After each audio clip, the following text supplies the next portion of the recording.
Texture Teaching by author Lorena Germán is a must-read book. This secondary professional learning guide will help you implement social justice work while building literacy skills. Add layers of texture into the English curriculum inclusive of diversity. Create a framework for teaching and learning centered in love. In our fight for positive social transformation, we nurture and sustain students' hearts through the tool of books.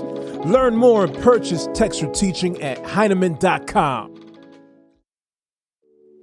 Welcome to our classroom. In this space, we talk about education, which is inclusive of, but not limited to, what happens in schools. Education is taking place whenever and wherever we are willing to learn.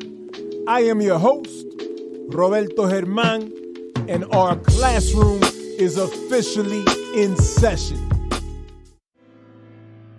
Backed by popular demand, we have Lorena Germán, the author of Texture Teaching and the Anti-Racist Teacher Reading Instruction Workbook. She's also the co-founder of Multicultural Classroom and Disrupt Text. She's going to be sharing about agency, and this is an excerpt from a presentation at the Iowa Council of Teachers of English. Ooh, you're going to hold on to these gems. Agency, agency, agency. You have it. I do want to communicate that you have agency. Some states, teachers in some states have more agency than others, for sure. You are most certainly limited here in some ways. But in other ways, you've got a lot of agency too. And so it's important to leverage what you do have. Right? Like, okay, I know I can do this. Well, girl, run down that hole. Run down that tunnel and just max that, right? You have agency. You can be a texture teacher for students because they deserve this. We deserve better education.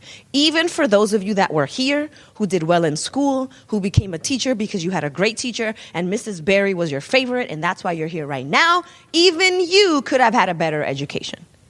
Because we're talking about the same educational system that's been going on forever. And so the community, therefore, deserves texture teaching in schools, or at least for you to understand this concept of texture and to apply it, because we need some community healing. I know that I've worked with schools who sometimes are like a predominantly white institution, and they're like, we don't really have a lot of diversity. I'm like, cool, but did you know that you're on stolen land? Like, oh. Yes.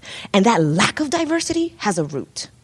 How did you become a predominantly white community? How did you become a predominantly white school? Why are you still, breathe, in 2021, a predominantly white institution? How are we here? How are you here?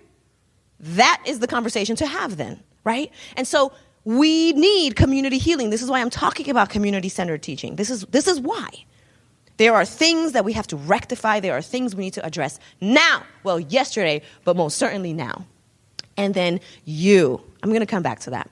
As a nation, we need it because our future depends on it. I mean, it's very corny, right? I'm thinking like Michael Jackson and them, like children are our future. But like, no, they actually are. Like those kids sitting in front of you right now are going to be the doctor later when you're 85. Jimmy, that kid. Like, that's going to be the doctor. Ethel, whatever her name is, she going to be the one who's the clerk when you go for your, I don't know, you're calling AARP, and it's her. Okay? These are the kids. What is our role? And let me just pause for a second. I don't mean to be like teachers are, like, it does not all fall on us. Okay? No. Let me just add that real quick. We are not the sole...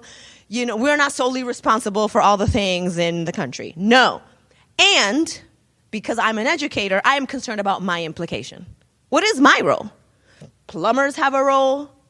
Doctors have a role. Scientists have a role. Teachers have a role. I'm a teacher, so this is where I'm at. So what is our role in their life and in their preparation for the society that we need? And then that brings me to yourself. You have agency because you deserve to also, I deserve to be all of who I am in there. I deserve, not because, it's a self-centered, no. But like, if I'm really good at knitting, well, then why can't I bring that and make it a part of my teaching somehow? Why can't I use that as a metaphor? Why can't I have some of my knits up? Why can't I say, today we're going to take a quick knitting break. Let me show you this. Then they have a little bit of a connection with you. That's not this performative, one time I had a boyfriend like you. Like, what? You know what I mean? Like, believe it or not, I've actually heard that. So, my point is, it is okay to be who you are in that space. If we're doing that for them, it is okay for us. This is a profession mostly of women, and we are very good at hiding ourselves. We are very good at saying, oh, no, it's not about me. It's all about you. So let me just hide in the wall with my posters, right? No. Walk in there bold. See, this is our classroom, mine and yours.